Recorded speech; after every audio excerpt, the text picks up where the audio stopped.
What's up, YouTube? Appreciate you for tuning in. Make sure you guys like, comment, subscribe, and hit that notification bell.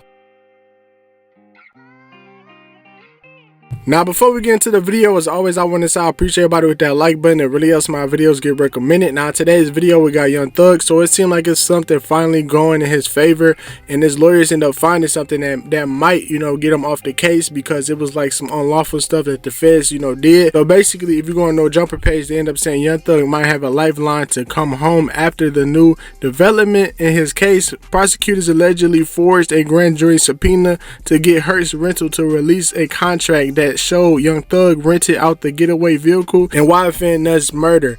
So we all know that, that's one of the big things that they got him on. And if they actually, doing this and, cutting corners just to, get him in here, that's kind of crazy. So the only thing is, the lawyer ended up explaining everything, but he was saying, even though they got this evidence or whatever, the judge might just, look over that and just say, try to find some more charges instead of releasing them. But he also got another win because it was a phone that was seized back in 2015, and they was trying to figure out, how to get the information off the phone. But the companies couldn't do it, at the time. Then 2 years later, they was able to unlock the phone, but it didn't matter because the judge, before ended up saying that, the way they got the warrant was illegal. But I'm gonna play y'all the video with the lawyer. Y'all let me know in the comment section how you feel about this situation with Young Thug.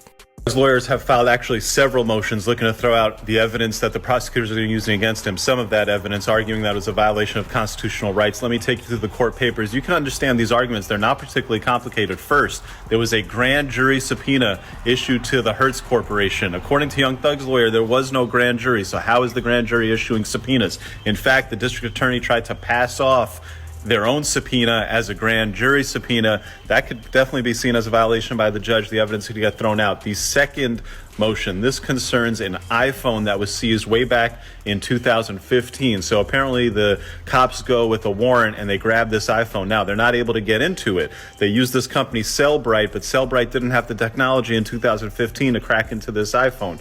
Eventually, later on, almost 2 years later, the company Cellbrite is able to get into that iPhone and give to the district attorney the evidence that was on that iPhone. The problem, according to Young Thug's lawyers, in the interim, that 2-year period, a judge ruled that the warrant that led to getting the iPhone seized was illegal, and they're throwing out that evidence. So 2 years later, when the company gives back the data from the iPhone that they weren't able to initially retrieve, Young Thug's lawyers argue by that time the warrant that led to that seizure was already declared defective. That evidence is defective. What do we think is going to happen here? The judge, if it's anything like before, he's not going to care. He's just going to say, all right, keep charging him.